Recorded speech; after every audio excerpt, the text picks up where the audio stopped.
GDS, la radio que nos une.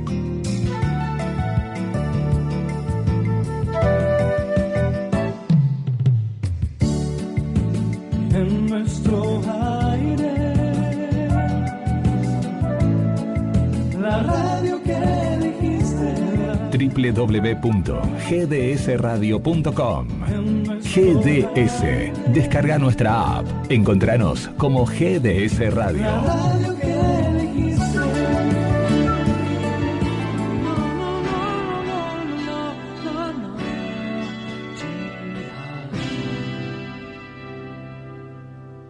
Algo en los jardines me llama sin cesar.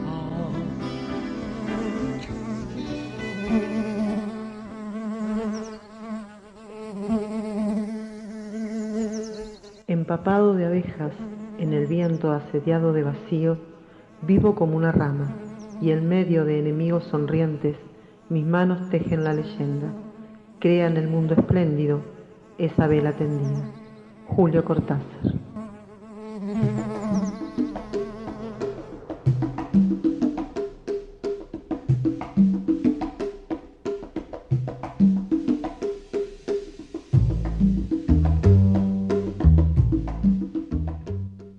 Bienvenidos, bienvenidas y bienvenidos a la colmena del programa número 47 de Cómo duermen las abejas por GDS Radio. Un programa de biodiversidad, humanidad, cultura y deseos. Algunas entrevistas, música y siempre alguna sorpresa puede aparecer.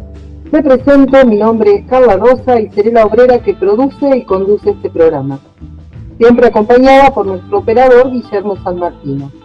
Si quieren comunicarse pueden hacerlo al 0223 42 46 646 o al 0223 022 129. También pueden a eso de las 8:10 entrar al canal de YouTube donde vamos a hacer la entrevista en el segundo bloque. Pero recién a eso de las 20:10 es que transmitimos en vivo por el canal de YouTube de GDS Radio. Realizadas las presentaciones, el programa de hoy comienza así. El guindado provoca una sucesión de pesadillas.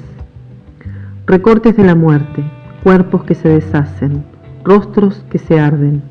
Yo no puedo evitar que sufras, pero puedo darte la fuerza de mi risa. Yo no puedo evitarte lo real, la herida, el golpe de los otros, la injusticia, la mancha de la guinda en el mantel, la imagen de la fruta que se expande por los cuerpos. Debe ser el azúcar de las guindas o la mezcla del brebaje con el vino. Lo cierto es que vinieron pesadillas, entraron por mi boca, me inundaron de visiones. Yo no puedo evitarte lo real, pero puedo ofrendarte mi alegría. Rosana Miranda Rupalaif, poeta feminista mapuche.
escuchamos Canción sin Miedo, juntanza de mujeres indígenas colombianas, quienes dicen: a cada minuto de cada semana nos roban amigas, nos matan hermanas.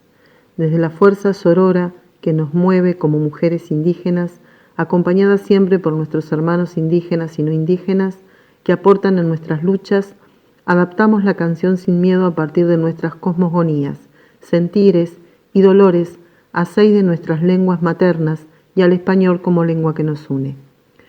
Esta apuesta nace del hermanamiento del CIUM, Cabildo Indígena Universitario de Medellín, y Sentarte, Arte con Sentido. En ellas tejimos de la mano de diversos colectivos artísticos y culturales, aportando con ella a nuestra lucha feminista. Si quieres contactarnos, te invitamos a escribirnos a través de www.sentarte.com.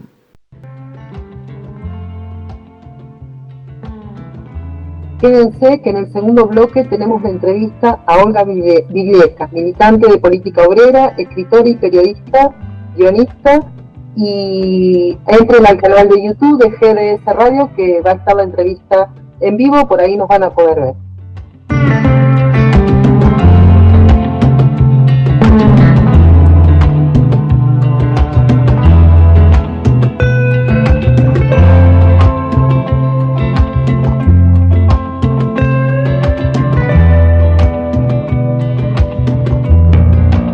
Cerámica El Hornero, artesanías en cerámica y madera, tazas, platos, jarros, trabajos en torno alfarero y escultóricos combinados con madera. También realizamos pedidos personalizados. Hacemos entregas sin cargo dentro de Mar del Plata. Comunicate al 153 02 2129 o visitanos en nuestras redes Instagram y Facebook. Nos encontrás como Cerámica El Hornero, con la calidad de siempre.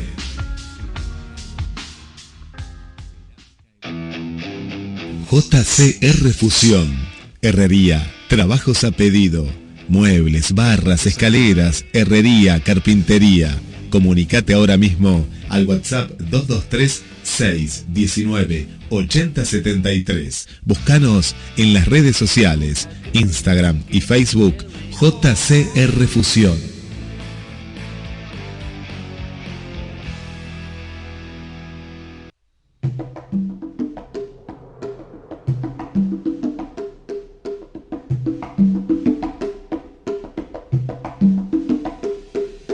¿Cómo duermen las abejas?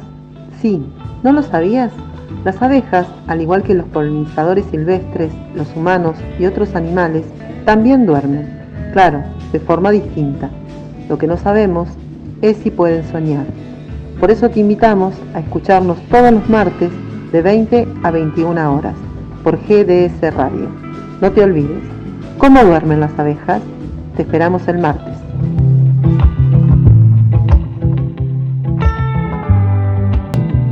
Bueno, volvemos y en este segundo bloque estamos con Olga Vigliesca. Ella es militante de política obrera, es escritora, guionista, periodista y escribió el libro Las obreras que voltearon al zar. Buenas noches. Y bueno, guionista de la película La Cena Blanca de Romina por Romina Tejirina. Buenas noches, Olga, bienvenida a ¿Cómo duermen las abejas? ¿Qué tal, Carla? Buenas noches, muchas gracias por la invitación. Siempre es grato hablar de estos temas. Eso. Gracias a vos por aceptarnos, por estar esta noche con nosotros, con nosotras. Y para empezar, vamos a empezar hablando un poquito, ya que dijimos, mencionamos tu libro, Las obreras que voltearon al zar, cómo las mujeres en la revolución, en la historia, cómo han sido invisibilizadas, ¿no? Y cómo vos nos hablás en ese libro, que las mujeres pidiendo pan y arenques, entre revolución y poesía, generaron la revolución y fueron invisibilizadas, ¿no? Contanos un poco de qué trata. Sí, en realidad, a partir de las mujeres intervinieron en todas las revueltas de la historia siempre.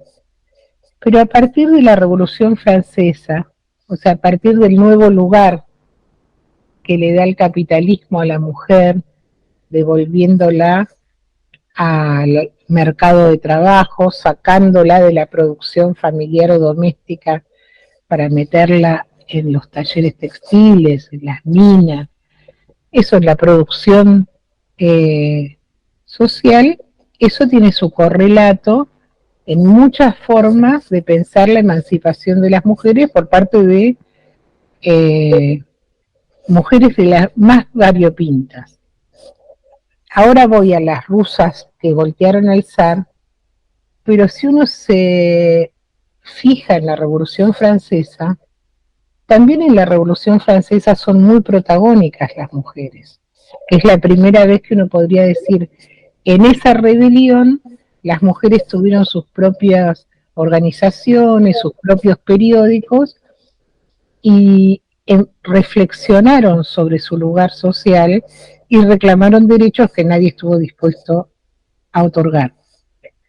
Pero la suerte de la Revolución Francesa está echada cuando las mujeres del mercado, que son artesanas, pescadoras, prostitutas, actrices populares, tejedoras, fueron a buscar el decreto del precio del pan, que era algo que firmaba el rey todos los años, y que tenía el valor de decir si iba a haber hambruna o no, porque según costara el trigo, íbamos a saber cuánto iba a costar el pan, y también cómo iban a ser los impuestos y las exacciones. Bueno, ya había pasado la toma de la Bastilla, Luis y María Antonieta y la corte estaban refugiados en Versalles y no firmaba el decreto del precio del trigo. La crónica es hermosa, hay muchas crónicas de esa marcha que empezó un día lluvioso en que las mujeres del mercado decidieron ir hasta Versalles, que son más de 25 kilómetros. Esa movilización fue creciendo hasta ser alrededor de 4.000 mujeres que acamparon en los jardines. Esa es la famosa, si no tienen pan que coman torta y demás. Y esperaron, y Luis no se decidía a firmar. Cuando finalmente firmó, las chicas habían perdido la paciencia y cargaron al absolutismo en una carreta, en un carruaje, lo llevaron a París y ese fue el fin de la monarquía. Esa es la historia que en general nadie cuenta de la Revolución Francesa y de las mujeres en la Revolución Francesa. Cuando la burguesía se consolidó en el poder, empezó a restringir, la burguesía caudilló a todas las clases explotadas de Francia contra el absolutismo. Empezó a recortar esos derechos que se había tomado los sectores más populares, los oprimidos, entre ellos las mujeres. Entonces hubo una marcha de mujeres a la Asamblea Nacional, a lo que sería el Congreso, exigiendo los derechos políticos. Hay un texto lindo, son las declaraciones de los derechos de las mujeres, que dice que la mujer tiene derecho a subir el patíbulo, debe tener derecho a elegir y ser elegida, también ocupar una banca. Y se formula esta consulta en la Asamblea Nacional y todos los diputados menos uno, o sea, los jacobinos, los girondinos, todos los matices de la burguesía votaron que no, que en realidad las mujeres éramos naturaleza y que en una situación tan excepcional como la revolución había sido correcta la actividad política, la actividad callejera, incluso armada, pero que habiendo vuelto toda la normalidad, las mujeres teníamos que volver a nuestra casa o cuidar a nuestros hijos y educarlos en la idea de la razón, en los valores de la razón, pero ciudadanas no. Y esto es una moraleja porque ni en su momento más revolucionario, que fue ese, la burguesía estaba dispuesta a reconocer los derechos políticos de las mujeres que habían colaborado en ponerla en el poder. Calculen después. Muchas corrientes han perdido un siglo luchando por la ciudadanía de mujeres. La ciudadanía de mujeres no es compatible con un régimen de opresión. Y estas son las rusas. Las rusas son en realidad obreras textiles de San Petersburgo, lo que muestra esta foto. Las rusas eran mujeres que habían sido campesinas hasta ayer. Eran la primera generación de mujeres urbanas. Venían del borde de la familia agraria ampliada, con un patriarca con derecho de vida o muerte. En Rusia el vasallaje había durado hasta solo 4 décadas antes, o sea, los señores feudales habían tenido lo que en Francia perdieron en 1789, en Rusia duró un siglo más. Estas obreras, entonces, eran obreras en muchos sentidos recién llegadas a la ciudad. Eran analfabetas. El nivel de analfabetismo de las mujeres quintuplicaba el de los hombres. Y tenían prohibidos muchos oficios, pero cuando se declara la guerra del 14, por ejemplo, los hombres que sabían manejar los tranvías o que sabían manejar vehículos fueron mandados al frente para que manejaran vehículos militares y los tanques. Y entonces se autorizó que las mujeres no solo limpiaran los tranvías, sino que también los podían manejar. Y en muchos otros oficios pasó eso. El primer año de la Primera Guerra Mundial fue un año de borrachera democrática, patriótica, en los países, en todos los países, hasta el Partido Socialista, hasta partidos que se llamaban partidos obreros, votaron los créditos de guerra, que su propia burguesía se armara y la aventura militar. Pero al año el escenario era catastrófico, no solamente por el nivel de matanza, no solamente por el nivel de bajas, muertos, que para ellas eran sus hijos, sus padres, sus maridos, sus hermanos, sino porque la inflación fue desesperante, la carestía, la ausencia de muchos alimentos en el mercado, y eso empezó a generar un creciente malestar. En San Petersburgo, en 1917, la mitad de los obreros eran obreras, y ellas habían llegado incluso a las fábricas más importantes y más complejas, como la fábrica Putilov. Una fábrica, era como una ciudad, se llamaba la fábrica Putilov, donde trabajaban 35.000 obreros. Ustedes se imaginan abriendo las puertas, los portones, saliendo 35.000 personas, un mundo. Y ellas habían ingresado a ese mundo vedado hasta antes de la guerra. Su situación era dramática, o sea, se calcula que las mujeres rusas usaban 4 horas diarias en tratar de conseguir alimentos para su familia, porque en una cola había arenques, que era la comida popular, en otra cola había carbón, en otra cola había un poco de leche. Entonces las mujeres, cuando salían del trabajo, corrían a hacer estas colas interminables para tratar de garantizar la comida de sus hijos o de los viejos.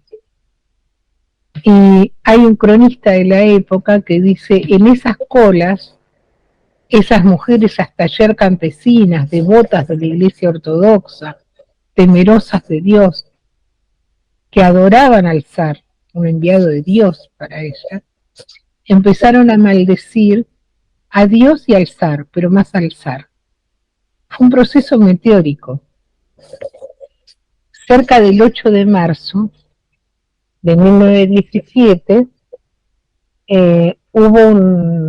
ustedes saben que el 8 de marzo es una fecha decidida por un congreso de mujeres socialistas en 1911, y a partir de 1913 empezó a festejarse con movilizaciones en muchos países.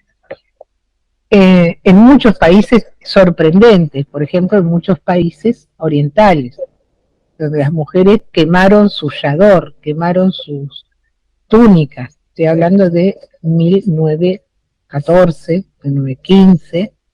No los quemaron solas, los quemaron acompañadas de sus maridos, acompañadas de sus hermanos, acompañadas de los militantes de su partido, que también son cosas de la historia que parece que nunca hubieran existido.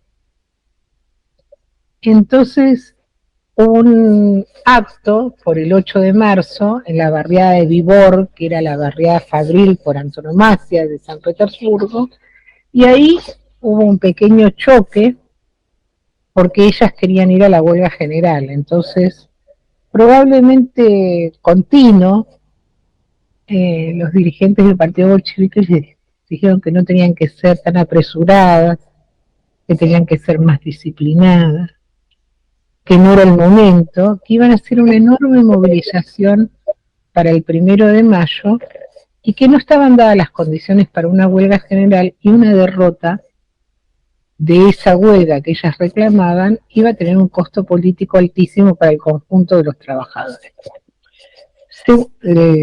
Está el discurso, existe, está registrado por la historia. Las chicas no contestaron, pero volvieron a las fábricas y convocaron a una huelga general en sus propias fábricas, que no solamente las votaron ahí, sino que salieron a convocar a los trabajadores a que se plegaran, sin buenos modales. Los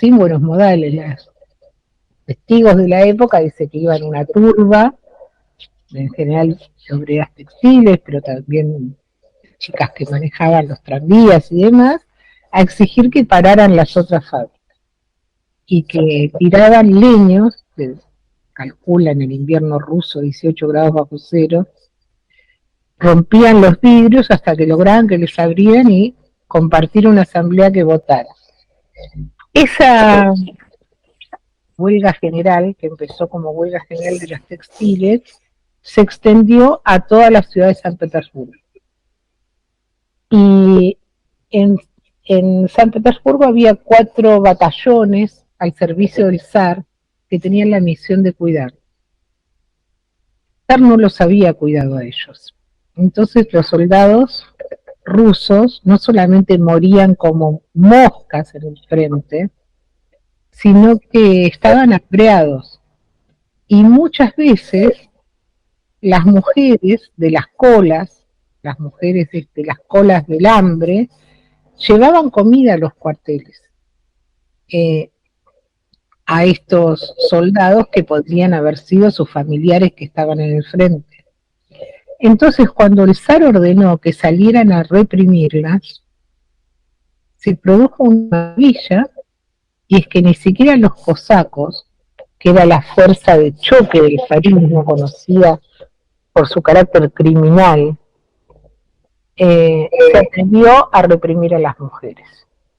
Y eso precipita la caída del zar Nicolás, la caída de casi un milenio de zarismo. Esa fue obra de las obreras textiles, analfabetas, sin partido, en su enorme mayoría. Por supuesto, ahí estaban militando todas las mujeres de todos los partidos, pero en general ellas precipitaron la caída del zarismo, como las francesas habían precipitado la caída de la monarquía, de los Luises. La Revolución de Octubre fue una revolución leal a estas mujeres. Cuando en octubre de ese mismo año los bolcheviques toman el poder, en la segunda edición revolucionaria, se produjo un suceso inédito, y es que toda la legislación discriminadora se cayó en un solo día, se legalizó el aborto, se eliminó cualquier distingo entre hijos legales, hijos adulterinos y demás, o naturales, como se decía en esa época. Se le dio el mismo estatuto al matrimonio legal que al concubinato, y prácticamente no quedó ninguna desigualdad legal. No solamente eso, en 1922 la Revolución Rusa reconoció el primer casamiento entre dos mujeres. Es el primer Estado moderno que reconoce que una pareja del mismo sexo tiene derechos, los mismos derechos que una tradición. Tampoco se recuerdan mucho esas cosas por distintos motivos, porque primero nadie tiene, mucha gente no existe que quiera hacer el elogio de la Revolución de Octubre, pero también porque alrededor de 1927 en Rusia hubo un proceso de reversión de derechos dirigido por el estalinismo, por Stalin, que va a anular estas conquistas. Va a anular el derecho al aborto, por ejemplo, va a instituir una medalla a Lenin a la mujer que tenga más de 7 hijos y otra medalla a la que tenga más de 9. Va a penalizar la homosexualidad, como ocurría en la época de los zares, y es un retroceso salvaje, el Termidor.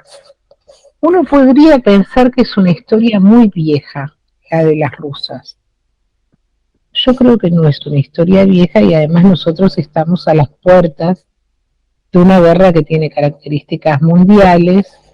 Hasta hace unos meses, cuando una decía una cosa así, muchas veces del otro lado había una sonrisa un poco socarrona, y ahora en cualquiera de los grandes diarios del mundo se discute que la extensión de la guerra a Ucrania, al Medio Oriente, Palestina, Yemen, el Congo, su ruta tiene características de una guerra mundial que se diferencia radicalmente de las anteriores, es que es la parafernalia bélica podría destruir el planeta rápidamente.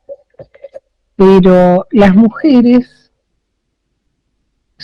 estamos más hermanadas de lo que nos imaginamos a esas rusitas que aprendían a manejar y se convertían en motoristas de los tranvías.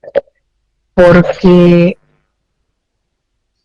hablé mucho, ¿querés preguntarme? No, está bien. Si querés, es muy interesante y la verdad que una se quedaría escuchando todo lo que es la historia de la Revolución Rusa y lo que significó y cuánta ignorancia hay en ese sentido, cuánto desconocimiento. A veces una nombra a Rosa Luxemburgo y te encontrás un montón de personas que no saben quién fue. ¿No? Lo mismo Clara Zetkin, en la misma situación, o sea, no saben quiénes fueron. Es muy interesante y nos quedaríamos mucho rato, pero estaría también bueno hablar un poco, venir ahora del presente. Vos decías, estamos tan hermanadas con estas mujeres de la Revolución Rusa. Hace unos días fue el 37 Encuentro Plurinacional de Mujeres, y bueno, hoy estamos en una situación del país también con mucha carestía, con mucha, para las mujeres, con mucha responsabilidad, muchas mujeres jefas de hogares, las mujeres trabajadoras también, bueno, nos pasa a las docentes también, a veces jefas de hogares y demás. ¿Cómo se vivió este 37 Encuentro Plurinacional? ¿Y qué relación ves vos con esta ola verde que fue en un momento y estas mujeres de la Revolución Rusa? A mí me parece, bueno, el encuentro siempre es significativo. Probablemente haya habido menos compañeras en esta edición que en las anteriores, lo cual es totalmente comprensible porque los índices de pobreza son pavorosos e inmensos. Entonces, costear un pasaje desde provincias que no fueran las que están pegadas a Jujuy no estaba dentro de las posibilidades de una trabajadora. Y también hubo organizaciones que muchas veces han financiado los pasajes, los micros y demás, que le han quitado el cuerpo al encuentro, porque una asamblea de mujeres, se calcula alrededor de 30.000, es una asamblea prodigiosa. Por el voltaje de los conflictos que nosotros enfrentamos. O sea, el índice de desocupación de las mujeres cuadruplica el índice de desocupación de los hombres. Los hogares con jefatura femenina están prácticamente en su totalidad por debajo de la línea de la pobreza. La cantidad de niños por debajo de la línea de la pobreza o en la indigencia habla también de sus madres, porque si un niño no come, quiere decir que la mamá dejó de comer hace rato. En los salarios miserables de docentes, trabajadoras de la salud estatales, que son, y las trabajadoras domiciliarias, que son los grandes oficios, los oficios mayoritarios, ¿no? Los salarios son salarios que no cubren, no la canasta familiar, el 25% de la canasta familiar. Y eso impacta en un deterioro enorme de cada mujer, porque además en la crisis en el sistema de salud, la crisis en el sistema educativo, son todas cargas sobre los hombros de las mujeres, porque si para conseguir una vacuna para el niño tenés que ir 4 veces al hospital, o no hay pediatra, porque los médicos se van de los centros de salud públicos porque es incompatible sobrevivir, les pagan, esto genera un espacio, un estrés horrible entre cada una de las madres de familia. Yo soy una defensora enérgica de la familia obrera, entendiendo como la familia obrera un lugar de sometimiento, por supuesto, porque la familia es una institución donde el lugar de las mujeres es la doble opresión, el lugar de las mujeres es un lugar subordinado, subalterno.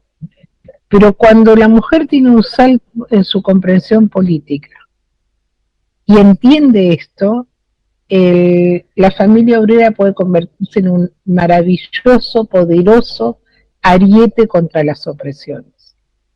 Y tenemos infinidad de ejemplos. Bueno, el primero, más obvio, más evidente, son las madres de Plaza de Mayo, las madres de los desaparecidos, que convirtieron la familia y el vínculo maternal en un elemento que hackeó la dictadura y hackeó a los sucesivos gobiernos muchas veces también. Pero también en Romina Tejerina pasa eso. O sea, cuando la familia de Romina, una familia humilde, atrasada, católica hasta los tuétanos, rezadoras oficiales del cura que después va a condenar a Romina y hostigarla durante todo el tiempo que está detenida.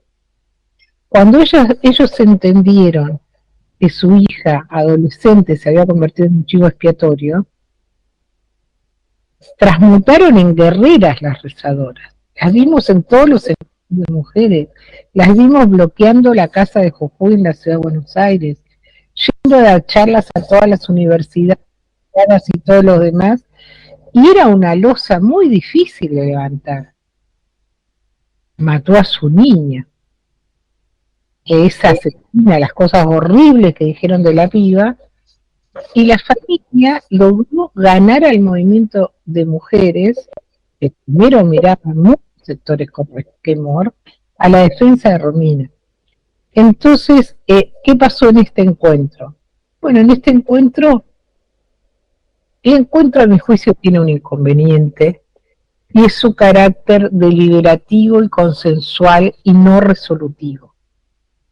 Entonces también es posible que haya un cansancio de costearse un viaje, del sacrificio de ir muy lejos, ir cuesta plata, hay que dejar la casa, hay que dejar los chicos, a no todo el mundo le dan un beso en la frente cuando decide que se va 3 días a otro lado, y que eso no redunde en acciones concretas, en luchas concretas, en una articulación de los sectores que ahí nos encontramos, es difícil. Este encuentro se hizo bajo la bandera de la lucha contra Milei, contra un gobierno que abiertamente ha declarado la guerra a las mujeres y a las conquistas de las mujeres.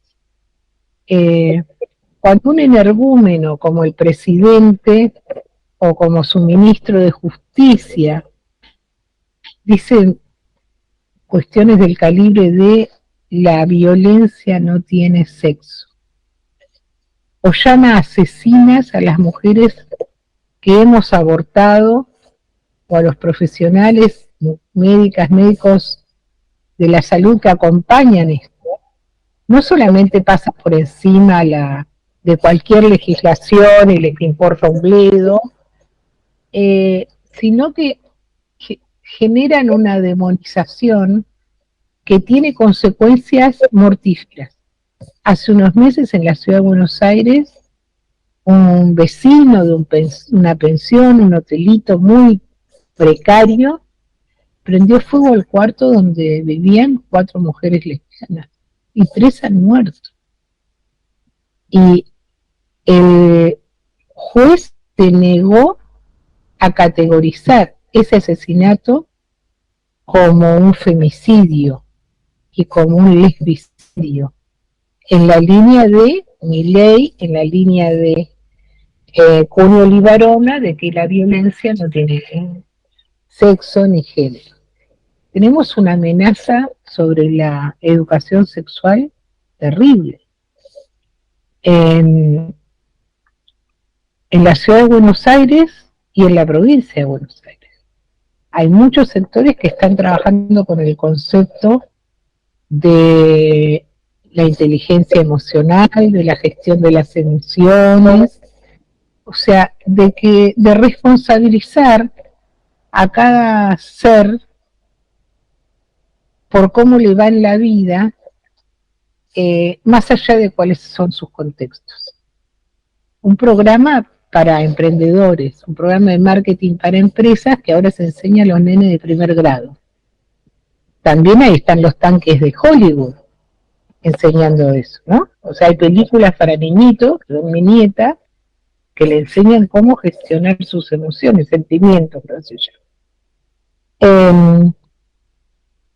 La idea de, como no son tontos, en muchos lugares no dicen que van a derogar la ESI, pero van cambiando los contenidos.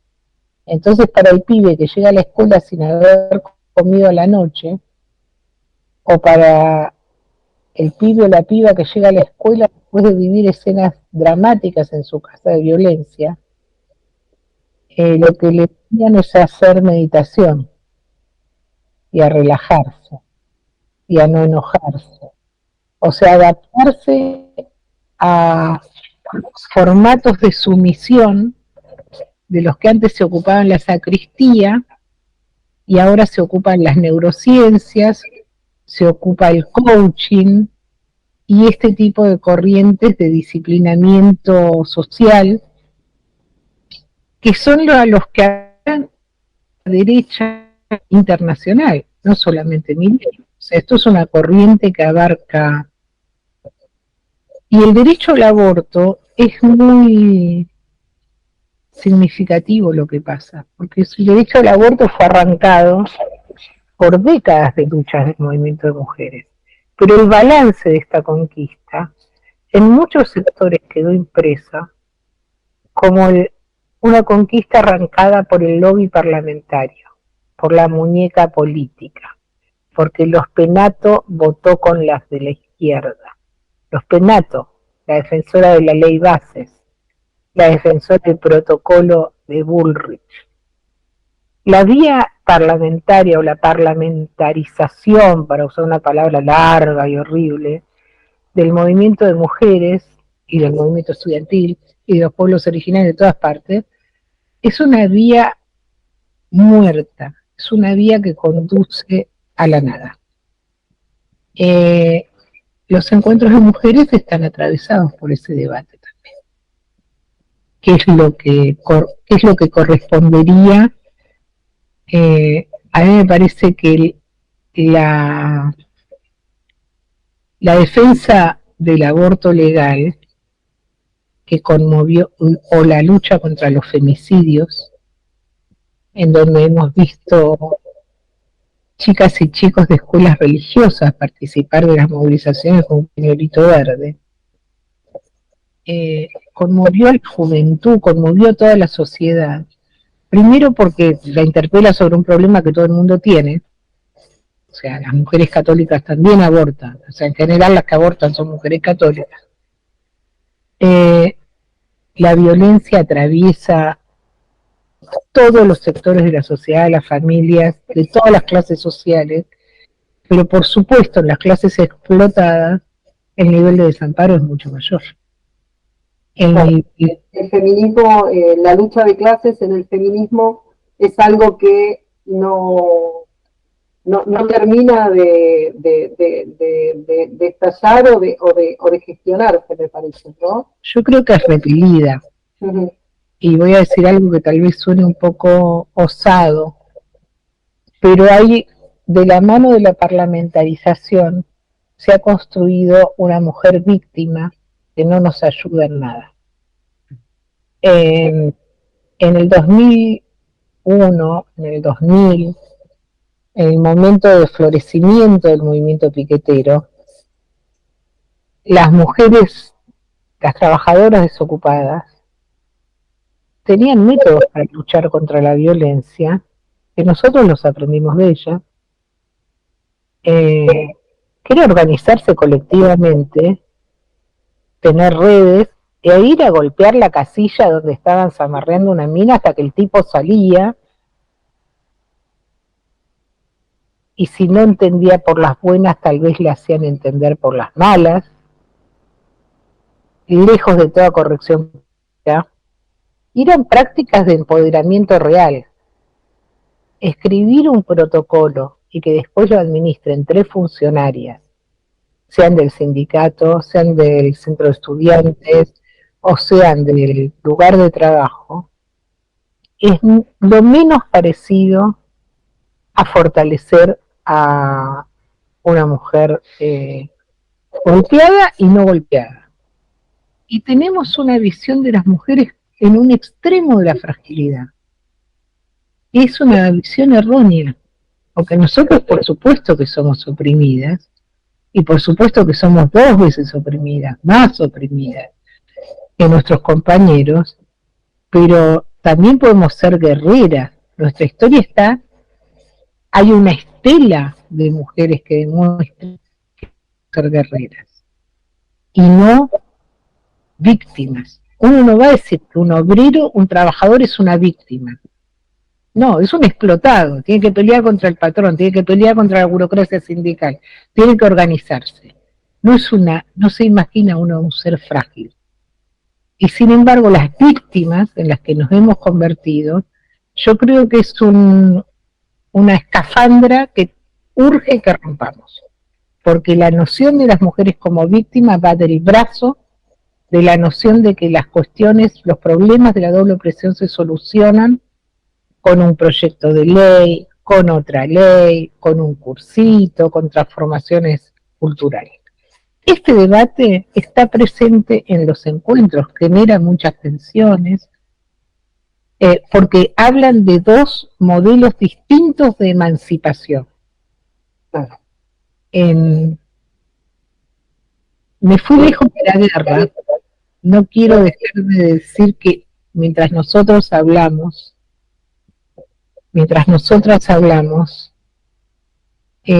cada 10 minutos es asesinada una mujer palestina. Cada 10 minutos.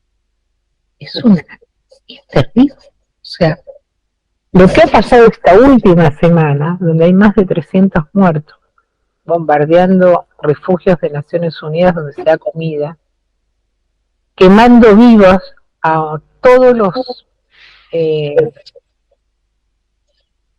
todas las personas que habían armado un campamento al lado de un hospital, porque cuando llega un poco de agua es en un hospital, cuando llega un poco de comida es a un hospital, y los han bombardeado, y en las redes están los gritos de la gente quemándose y no había ninguna posibilidad de socorrerla. Ese es el tipo de barbarie con el que convivimos, y con un gobierno además que celebra esa barbarie sistemáticamente, que ha tenido la osadía de mandar soldados argentinos en la semana que pasó al Medio Oriente, involucrándonos en el peor costado de esa situación. Estamos cerca de las rusas de 1917, por la barbarie, por el intento loco, el enunciado falso de que tenemos que volver a nuestras casas, de que no tenemos derecho a jubilarnos si no tenemos aportes, que si nos jubilamos sin aportes somos ladronas de quienes los han tenido. Eso por parte de un gobierno que puede hacer un blanqueo de toneladas de dólares sin que nadie tenga que explicar de dónde viene, ni cómo lo ganó. Usted se da cuenta que la idea de este señor Junio Libarona, de Milei también, Milei, hay una entrevista preciosa, yo la tengo archivada, donde dice: mi mamá se jubiló, mi mamá que nunca, no trabajó un día a nadie, en cambio mi padre que se rompió el alma, tiene una jubilación igual que ella. ¿Eso le parece justo? O sea, es una persona, es un cavernícola, ni hablar del Día de la Raza. Sí. O sea, el Día de la Raza. Las razas no existen, papá. No podés ser tan bruto. Pero el Día de la Raza se restituye para legitimar el racismo. Se restituye para sacarle las tierras a los mapuches. Se restituye para ponerlos presos. Se restituye para que los amigos exploten el litio y destruyan en el NOA las comunidades originarias. Está todo pérfidamente concatenado y hay que salir de un magma, de una gelatina de confusión. Y eso siempre, la linternita, es lo que vos me decías, la lucha de clases, entender qué bloques sociales se mueven detrás de uno de otro. Hay gente que dice: mira lo que votaron, ahora que se la banque. Mi amor, primero que votaron eso porque vos fuiste una desgracia. Pero además, ¿qué es esta idea tan primitiva? Sufrí un poquito. Es ridículo. Nosotros, yo creo que hoy podemos estar bastante contentos. Hay una oleada de tomas estudiantiles gloriosa.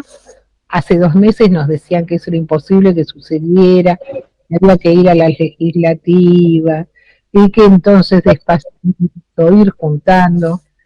Los chicos, las chicas, dieron la paciencia, siempre son los primeros en perderla de esa manera tan fresca, pero los decanos, los rectores les han cerrado las puertas de las facultades. Entonces las corrientes que decían que éramos todo uno, como hemos sido todas una con los penatos, ahora todos uno con los rectores, nos llevan a la vía muerta del desencanto, a la vía muerta de la parálisis, de la confusión. Lo que fue hacer el contingente de política obrera Jujuy hoy es a discutir estas cosas. A discutir esto sin ninguna cosa ultimatista, o sea, pero sí a plantear la visión de las socialistas en un mundo que es muy peligroso. El peligro no está en el que te roba el celular. Esta ciudad de Buenos Aires, donde yo vivo, está toda tapizada de gigantografías que dicen para que hay una adolescente rubia preciosa que dice para que puedas salir y hablar por celular sin tener miedo. El problema no es ese. Para esa chiquita y para todas las demás chiquitas son las redes de trata. Es que no van a tener en la escuela una educación que les permita de una forma colaborativa y a partir del debate entender cuál es el lugar de una mujer y cuál es el lugar de un hombre en esta sociedad. Sí. Dos explotados que no son idénticos, sin embargo, y a quien hay que ganar me refiero a los muchachos, a la comprensión de que cuando un hombre hostiliza a su mujer, la golpea, la reprime, la somete, está obedeciendo un mandato del patrón como el más sumiso de todos los sumisos. No hay más sumiso que el macho púa bravío. Es una ovejita el gritón. Hay que encontrar la manera de que esto también sea entendido. Ganarlos para esa causa, como las persas, las iraníes, en 1918 ganaron a sus maridos a que los ayudaran a hacer la pira para quemar el Yador. Eso. Sí. Bueno, con esto vamos a ir cerrando. Es muy interesante, es muy rico hablar con vos, la verdad. Seguiríamos. Sigamos en esta oportunidad. Podemos hacerlo en otro encuentro también y seguir hablando de estos temas, que es algo que hay que hablar y que hay que difundir también. Es no quedarnos con repetir lo que la agenda que Milei nos quiere generar nuestra propia agenda. Es lo que me parece que tenemos que hacer. Te vamos a agradecer un montón. Para quienes nos estuvieron escuchando, hemos estado con Olga Viglieca, militante de política obrera, escritora, guionista, periodista, historiadora, muchísimo más. Y bueno, te invitamos a que te quedes en Cómo duermen las abejas.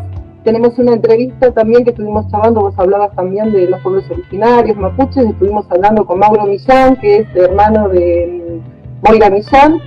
Estuvimos hablando sobre este tema, así que en el próximo, si nos queda un tiempo, quédense, que nos vamos a extender un poquito en el horario, pero vamos a escuchar esa nota también.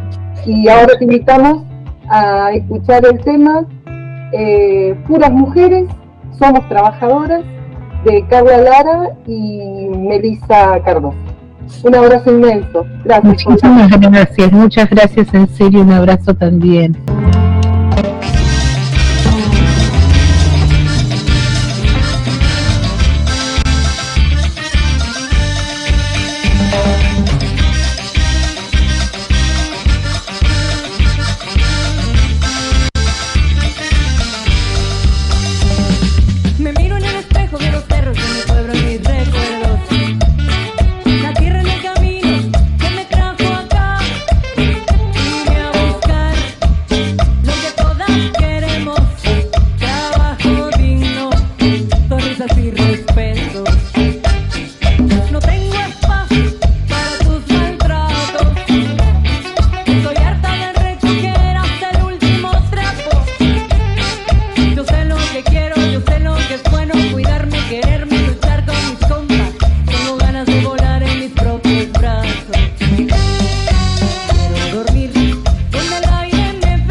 se conmemora el último día en que los pueblos originarios fueron libres. A partir del 12 de octubre de 1492, América es sometida a un brutal y sangriento proceso de colonización, genocidio y saqueo que bajo diferentes formas continúa al día de hoy. Vamos a escuchar a Mauro Millán, lonco mapuche de Pillán Mahuís. Mari kompupeñi pulanguien puwenianai achanto maita pichalian mapodungumuten inche Mauro Millán igoi inche da lonco len inche Pillán Mahuís ameleitani lafche Corcovado Pitawinka Chubut Pitawinka Puel Mapu Pingay Koifique Pingay Tati Fachanta Maita Quiñeque Zungun Winka Gunepiam. Saludo brevemente en mi idioma. Soy Mauro Millán, lonco de la comunidad mapuche Pillán Mahuís. Y bueno, un 11 de octubre a mí me trae muchas imágenes, sonidos, gente, palabras, luchas, desalambradas, represión, victorias y derrotas. Son todo lo que puedo expresar en materia, digamos, de imágenes. En el año 91, saliendo de mi adolescencia, junto con mi hermana Moira, creamos una comisión organizadora de un festival que pretendía homenajear a todos los ancianos y ancianas mapuches y al pueblo mapuche y hacer un contrafestejo a la hispanidad, a los 500 años, al quinto centenario, que bueno, se preparaban a lo largo de América y de España, ¿no? Como conmemorando una fecha positiva para esta parte de la humanidad. Bien, nosotros elegimos una pequeña plazoleta, la única que tenía nombre mapuche en la ciudad de Esquel, una ciudad pequeña de 30.000 habitantes, e hicimos ese acto, un acto en esta plaza Mariano Antieco Nahuelpan. Nahuelpan es una comunidad cercana a Esquel, que en el año 37 sufrió, 1937, un gran desalojo, tremendo desalojo, que dio origen todo ese despojo a los primeros barrios periféricos de esa ciudad. Bien, en ese momento nos conformamos como comisión 11 de octubre para pedir apoyo a los sindicatos, a diferentes sectores para poder financiar parte del evento. La cuestión es que nos acompañaron otros jóvenes para materializar esta idea y la expectativa, sobrepasó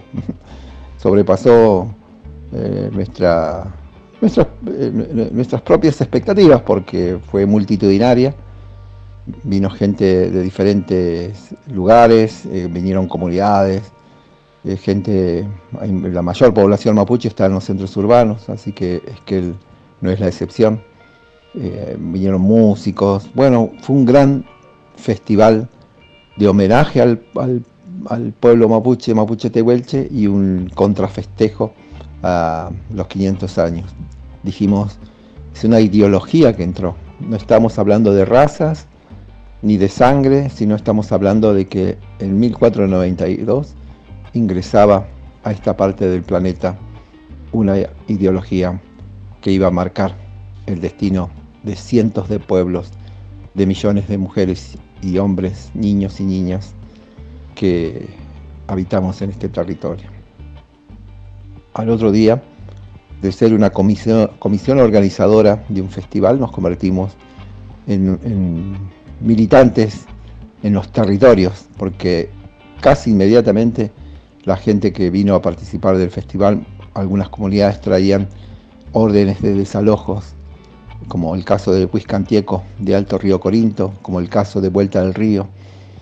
Y así fue que empezamos a construir una articulación entre la ciudad, entre los mapuches de la ciudad, mapuches de los territorios, para consolidar una forma efectiva de organización de comisión pasó a ser la Organización de Comunidades Mapuche Tehuelche 11 de octubre.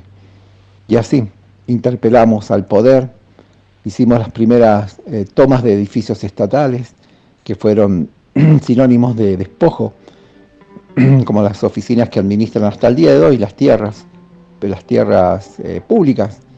El IAC, el Instituto Autárquico de Colonización y Fomento Rural, todavía lleva ese nombre, todavía existe y todavía actúa como lo denunciábamos en aquella época. Sin embargo, se hicieron muchas acciones tendientes a la recuperación de nuestra identidad. Decíamos, la identidad impuesta no es identidad. La identidad nuestra no es ni chilena ni argentina, es una identidad mucho más antigua, es una identidad ancestral, es una identidad mapuche tehuelche. Hicimos las primeras recuperaciones territoriales, desalambrando junto con comunidades. Enfrentamos los primeros procesos judiciales. Estoy hablando de esto en un periodo de que se conforma la 11 de octubre en el 91, ya en el 97, en el 98, comenzamos a enfrentar situaciones de juicio. Y así fue, nos enfrentamos al mayor latifundio de este país, recuperando territorio, interpelándolo, que es al grupo empresarial Benetton. De hecho, viajé inclusive hasta Italia, junto con algunos pupeñi y pulanguien, para interpelarlo en su propia ciudad, en Treviso, demandando la restitución de los territorios usurpados. Y así fue. Siguieron las recuperaciones, seguimos tratando de acompañar, en mi caso acompañar ya por fuera de la provincia de Chubut, acompañar las comunidades que estaban en lucha, que están en lucha. Bueno, un resumen muy escueto de lo que significa para mí, como lonco mapuche, el 11 de octubre. Claramente, el 11 de octubre es un día que nosotros dijimos en el año 91 que era el último día de libertad de este territorio, de este continente, porque se avecinaban tiempos bravos. Se desembarcó en ese preciso momento una ideología de muerte. En el siguiente audio, Mauro Millán nos cuenta cuál es la situación en la actualidad del pueblo mapuche en relación a los territorios y la persecución política y judicial que están sufriendo. A partir del momento en que el pueblo mapuche tehuelche comienza un proceso de recuperación identitaria, de fortalecimiento de nuestros valores fundamentales como sociedad, que tiene que ver con la espiritualidad, esta que emana también nuestra ideología, nuestra filosofía. También, por supuesto, surge una necesidad vertebral, que es volver a los territorios. Volver a los territorios no es una tarea fácil, ya que estos están en manos de privados, de grandes latifundios, extranjerizados, y en la medida que comenzó el proceso de recuperación, la recuperación es un hecho concreto, recuperar, ¿sí? La justicia se transformó en el brazo operativo represivo del Estado argentino, sí, sabiendo, sin embargo, de que hay un andamiaje de derechos que Argentina se comprometió en cumplir y que jamás lo hizo, como la entrega de tierras aptas y suficientes. Eso jamás sucedió, nunca sucedió. Entonces comenzó un proceso, digamos, de judicialización hacia el pueblo mapuche, llegando a estos tiempos con condenas, ¿no? Condenas por usurpación, inclusive cuando los territorios fueron desalojados, ¿no? Como en el caso del Los Lasquenhuinculmapu, desalojado por un gran operativo realizado por fuerzas federales por órdenes del anterior gobierno, ¿no? De Fernández, creador del Comando Unificado. Bueno, prácticamente todos los gobiernos, los más recientes, colaboraron para abonar el territorio de injusticia, y llegado este gobierno de ultraderecha, del desquicio gobernando, claramente somos los primeros en ser impactados, porque es un mensaje de odio que cuando se materializa en los estamentos del Estado, de los gobiernos, en las representaciones gubernamentales, se transforma en represión, como nos está pasando con respecto a la justicia. Es muy difícil que haya un juez que base su fallo a partir de estos derechos constitucionales. Es imposible.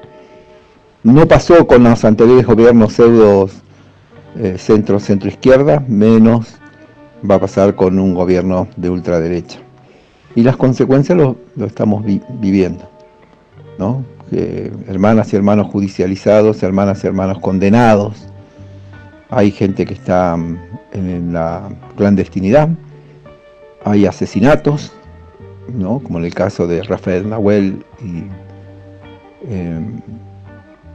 el Peñi Elías Garay.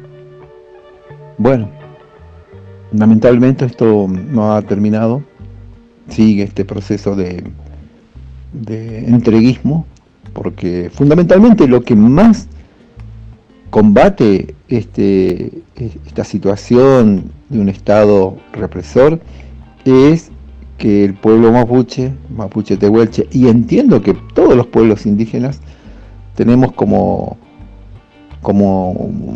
el gran compromiso de ser recíproco con el territorio que habitamos.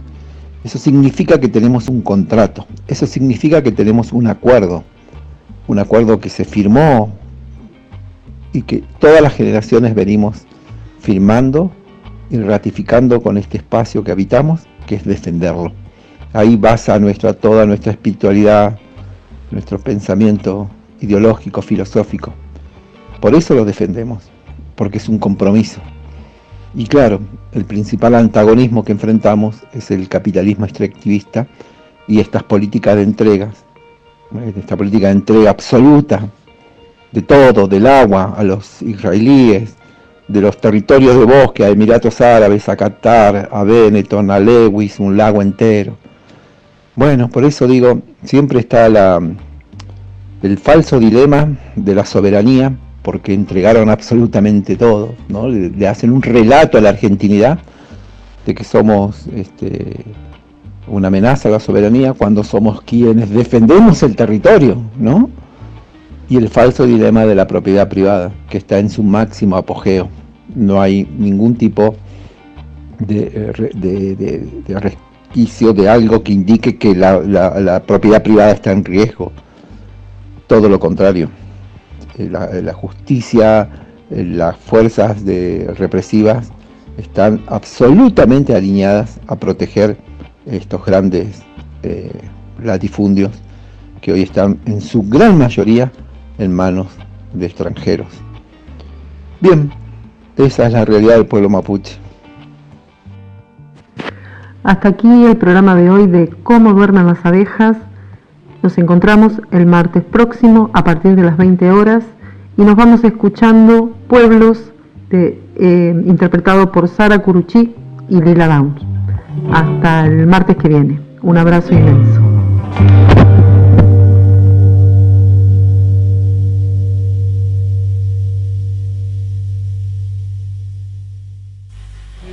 Tata Julieta, Canana Kutsu, Cachuchar Nana Echeri.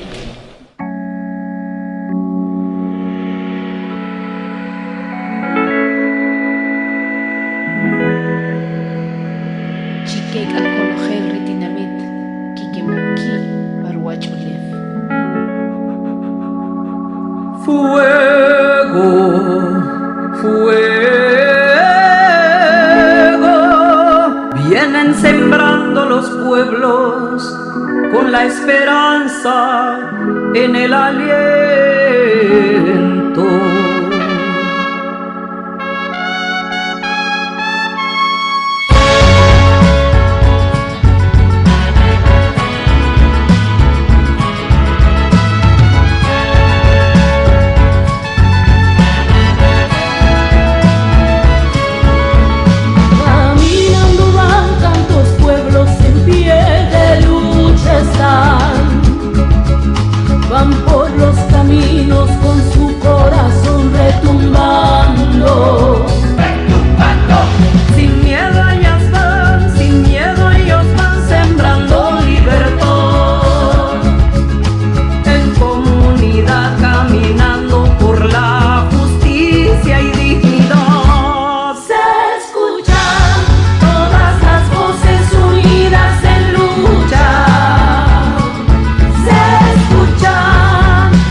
de lucha y sin miedo estamos.